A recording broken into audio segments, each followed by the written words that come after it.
ఈరోజు ఈ వీడియోలో యూఎస్ఏలో చాలా వరకు ఫేస్ చేస్తున్న top threats, especially working visa వాళ్ళు 2025లోనే స్టార్ట్ అయినట్టు కూడా ఇంకా 26లో కూడా ఆరట్లేవు అవి.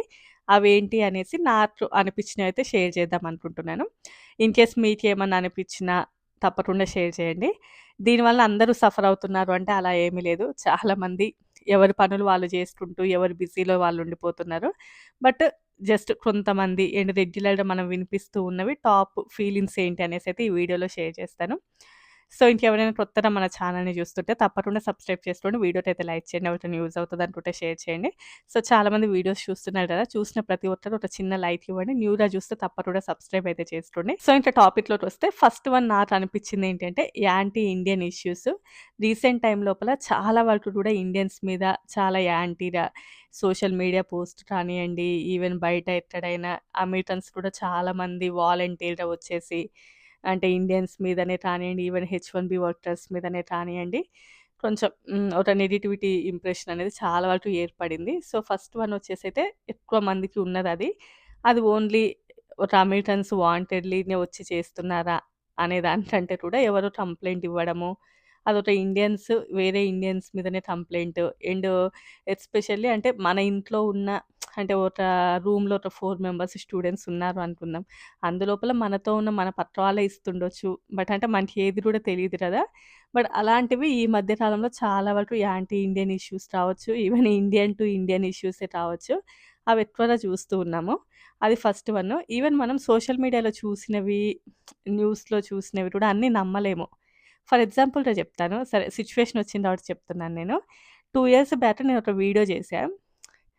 ఒక కన్సల్టెన్సీ ఇష్యూ జరిగింది యూఎస్ఏలో. అది బాగా వైరల్ అయింది. ఎంతమందికి ఐడియా ఉంది ఆ ఇష్యూ అనేది చెప్పండి. మేబీ అప్పుడు ఇంతమంది ఫాలో అవ్వకపోతుండొచ్చు నా videos. But almost 2 years back జరిగిన ఇష్యూ. అప్పుడేంటి అంటే ఇక్కడ కొంతమంది స్టూడెంట్స్ ఉండేవాళ్ళు. ఆ తర్వాత వాళ్ళు కన్సల్టెన్సీకి చేంజ్ అయ్యారు. సో, ఇలా ఎళ్ళిపోతున్నాం సిస్టర్ మేము కన్సల్టెన్సీలో ఆల్రెడీ మా స్టడీ అయిపోయింది కదా! అని చెప్పారు. సడెన్‌గా అనుకోకుండా వాళ్ళు ఓ రోజు నాకు కనిపించారు. నేను అదేంటి మీరు కన్సల్టెన్సీకెళ్లారు అన్నారు కదా! మళ్ళీ ఇక్కడే ఉన్నారు అంటే, కన్సల్టెన్సీలో ఒక ఇష్యూ జరిగింది.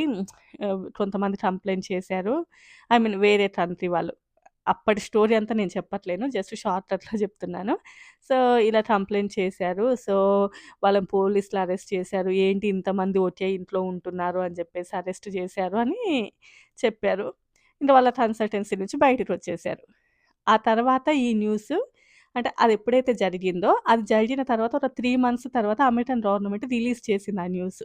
ఇంగప్పుడు ఇండియన్ సోషల్ మీడియా లోపల అండ్ ఇండియన్ న్యూస్ ఛానల్స్ అన్నిటి లోపల బాగా వైరల్ అయిందప్పుడు. ఇంకా కొన్ని న్యూస్ ఛానెల్స్ అయితే నేను పేరు చెప్పను గానీ, అంటే డైరెక్ట్‌గా అంటే ఇప్పుడు రియాలిటీ లోపల ఇప్పుడే జరుగుతున్నట్టుగా చెప్తూ ఉన్నారు. అలాంటివి గూడా జూసి ఓహ్! నీ అబ్బా! నేను ఒకప్పుడు నిజంగా న్యూస్ అంటే అంత నిజమే అనుకునేదాన్ని కదా! అంటే ఇలా ఉంటదా అని నాకప్పుడు అనిపిచ్చింది.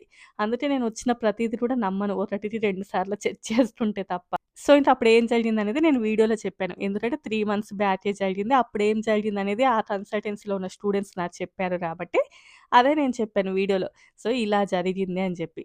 బట్ యూఎస్ఏలో ఉన్న చాలా మంది గూడా అవును ఇదే జరిగిందని పాజిటివ్ కామెంట్స్ ఒచ్చాయి. బట్ ఒక 30 మెంబర్స్ అంటే 30% పీపుల్ వరకు నెగెటివ్ కామెంట్స్.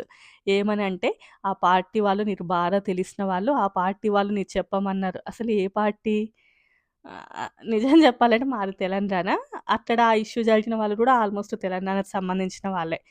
బట్ ఒక వేరే స్టేట్ వాళ్ళు, ఈ పార్టీ వాళ్ళు అది ఇది అని జెప్పేసి కామెంట్స్ ఒచ్చాయి. ఇంకా ఒక కొంతమందయితే కంటిన్యూగా అవే కామెంట్స్. అదే comment copy paste, copy paste, copy paste block జేసి పడేసాలేండి అది వేరే విషయం గానీ. సో, ఏంటి అంటే అక్కడ జరిగింది వేరు. అంటే ఐ మీన్ కొన్ని న్యూస్ ఛానెల్స్‌లలో ఎలా వచ్చింది అంటే సమ్ ఒక స్టేట్‌కి సంబంధించినటువంటి ఒక పొలిటికల్ పార్టీకి చెందిన వాళ్ళదే ఆ కన్సల్టెన్సీ అనే విధంగా ఒక న్యూస్ వచ్చింది. సో, దానిని బేస్ చేసుకొని ఏంటి అంటే ఇంకా అది నేను పార్టీల పేర్లు, ఆ స్టేట్స్ పేరు అవన్నీ నేను చెప్పనులెండి గానీ అని జెప్పేసి. అంటే వాళ్ళు నాకు తెలిసిన వాళ్ళు అందుకోసమే అలా చెప్పమనేసి చెప్పారు అనేసి. ఓరి నాయన! ఇంత ఏందిరా బాబు అనిపించింది నాకు. ఏంటంటే మనం ఒక విషయాన్ని ఇప్పుడున్నటువంటి సిట్యుయేషన్ లోపల ఎక్కడ గూడా చూసి నమ్మలేము అంత ఈజీగా.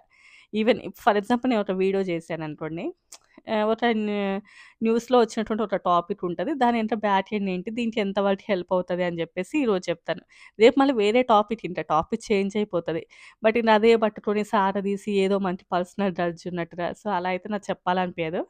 ఆహ్, సరే అదంతా వేరే అయినా కూడా ఏంటి అంటే నేను చెప్పేది మనం న్యూస్‌లో జూసినా కానియండి, ఎక్కడ చూసినా గూడా అక్కడ జరిగేది వేరే ఉంటది. బయటికొచ్చేది వేరే ఉంటది. అండ్ మనకు అర్థమయ్యేసరికి అది వేరే ఉంటది. అసలది పోతది. ఇంత ఏదో కల్పిస్తూ ఉంటూ ఊరికే సిట్యుయేషన్ వచ్చింది కాబట్టి చెప్తున్నాను. అంటే యూఎస్ రిలేటెడ్ ఇష్యూస్ అయినా కూడా యూఎస్ఏలో కన్సల్టెన్సీస్ కానియండి, ఈవెన్ యూఎస్ఏలో ఎవరి మీదనైనా ఏదైనా ఒక ఇష్యూ వచ్చినా కూడా అక్కడ నిజంగా వేరే ఉంటది. అది బయటకొచ్చేసరికి ఒక విధంగా ఉంటది.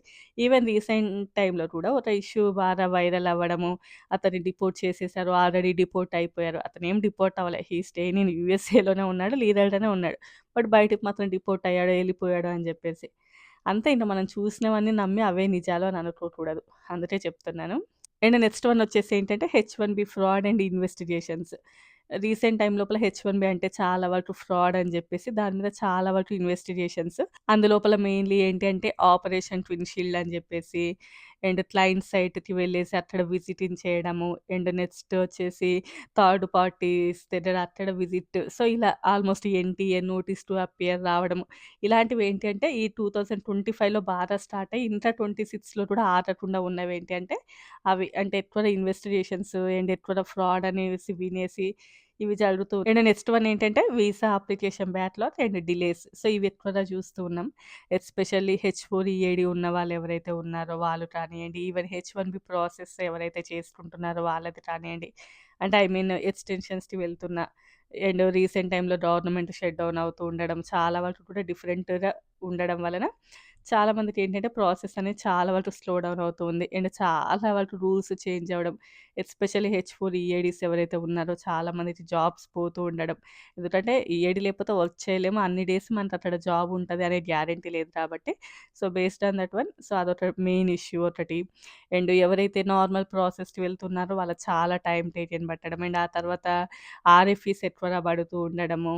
అండ్ ఇది ఇలా టైమ్ డిలేస్ ఎక్కువగా మెయిన్. నాకు తెలిసిన వరకైతే ఆర్ఎఫ్ఈస్ కూడా చాలా తక్కువలెండి. ఆల్‌మోస్ట్ అందరికి కూడా అప్రూవ్ అవుతున్నాయి గానీ, టైమ్ చాలా టైమ్ అయితే తీసుకుంటున్నారు. బట్ ఎవరైతే ప్రీమియం ప్రాసెస్‌కెళ్తున్నారో వాళ్ళకి మాత్రం ఆబ్వియస్‌లీ ప్రీమియం అంటే ఇన్ టైమ్‌లోనే అయిపోతది ప్రాసెస్ కాబట్టి అది ఓకే. బట్ ఒకప్పుడు లాస్ట్ అడ్మినిస్ట్రేషన్ ఉన్నప్పుడైతే నార్మల్ ప్రాసెసే చాలా ఈజీగా అయిపోయేది. అంటే ఇంత టైం తీసుకునేవాళ్ళు కాదు. బట్ ఇప్పుడు టైం అనేది చాలా ఎక్కువగా తీసుకుంటున్నారది. నెక్స్ట్ వన్ వచ్చేసి ఏంటంటే ట్రావెల్ అడ్వైజరీ. ఇప్పుడు సమ్మర్ కాబట్టి చాలా వరకు కూడా ఇండియన్ వెకేషన్స్‌కెళ్ళాలి అనుకుంటూ ఉంటారు. అండ్ ఇండియాకి వెళ్ళాలి అనుకుంటారు. ఎస్పెషల్లీ ఈ వీసా హోల్డర్స్ ఎవరైతే ఉంటారో ఈ హెచ్-1బీస్, ఆర్‌ఎల్-1 ఆహ్, ఇలా వీసా హోల్డర్స్ ఎవరైతే ఉంటారో వాళ్ళు ఇండియాకి ఎళ్ళాలి అన్నా కూడా కంపెనీస్ చాలా వరకు కూడా యాక్సెప్ట్ చేయట్లే. అంటే కంపెనీస్ ఒక అడ్వైజరీ లాగా వాళ్ళు చెప్తూ ఉన్నారు. ఎళ్ళకుండా ఉంటేనే బెటరు మీరిప్పుడున్నటువంటి సిట్యుయేషన్స్‌లో అని చెప్పి. చాలామంది ఇండియాకి అంటే అంత ప్రాపర్‌గా ఉన్నా కూడా ఇండియాకి వెళ్ళాలంటే ఎక్కడో తెలియని ఒక చిన్న భయమైతే ఉంది. సో, ట్రావెల్ పరంగా కూడా కొంచెం ఇబ్బందులైతే ఉన్నాయి ప్రెజెంట్ ఉన్నటువంటి సిట్యుయేషన్‌లో. నెక్స్ట్ వన్ వచ్చేసి ఏంటంటే continuous vetting and social media scrutiny. ఇది ఆల్రెడీ మనం చాలా సార్లు చెప్పుకున్నాం గదా! సో, ఇంత గూడా ఆ సోషల్ మీడియా పెట్టిందని జెప్పేసి దానిని బేస్ చేసుకొని ఇంత టైమ్ టేకెన్ తీసుకోవడము అండ్ ఎస్పెషల్లీ వీసాల కోసం అంటే ఐ మీన్ వీసా అపాయింట్‌మెంట్స్ కోసం ఎవరైతే ట్రై జేస్తున్నారో ఇప్పటికి కూడా వీసా అపాయింట్‌మెంట్స్ ఏమీ దొరకట్లేవు. బట్ రిలీజ్ చేశారు అని కానీ ఇది ఎక్కడో ఒకరికి బట్ చాలా అంటే నాకు తెలిసిన వాళ్ళు 4-5 మెంబర్స్ ఉన్నారు. ఎంత ట్రై చేసినా కూడా అసలు వీసా స్లాట్స్ అయితే దొరకట్లేవు. బట్ బయట సోషల్ మీడియాలో వినేదాన్ని బట్టి ఎవరికో ఒక్కరికి తప్ప అంత ఈజీగా అయితే దొరకట్లేవు. బట్ ఇది నార్మల్ అవ్వడానికైతే ఇంకా కొద్ది నెలల టైం పడతది. మేబీ అసలు ఈ అడ్మినిస్ట్రేషన్ ఉన్నన్ని రోజులు కూడా అంత ఈజీగా ఏది కూడా నార్మల్ అయ్యే సిట్యుయేషన్స్ అయితే లేవు. సో, అదొకటి. సో, ఆల్మోస్ట్ టాప్ 5 అంటే ఇంకా చాలా ఉన్నాయిలెండి చిన్న చిన్నయి గానీ, టాప్ 5 అయితే నేననుకున్నయి ఇవి. మీరేమనుకుంటున్నారు? తప్పకుండా కామెంట్ చేయండి. ఇందులోపల దేని వల్లనైనా మీరు సఫర్ అవుతున్నారా అనేది కూడా కామెంట్ చేయండి. ఇందులోపల మేము పర్సనల్‌గా అయితే ఎందులో కూడా సఫర్ అవ్వట్లేము. సో, అంతా కూడా ఓకే. బట్ ఎవరైనా కొంతమంది సఫర్ అవుతూ ఉంటారు కాబట్టి అందులోపల మెయిన్‌లీ ఇవే అయ్యుంటాయి అని జెప్పేసి నేననుకుంటున్నాను. డెఫినైట్‌లీ మీ యొక్క ఒపీనియన్‌ని కూడా కామెంట్ చేయండి. రేపు మరో మంచి వీడియోతో కలుద్దాం. వీడియోకి లైక్ చేయండి, సబ్స్క్రైబ్ చేసుకోండి. Bye bye.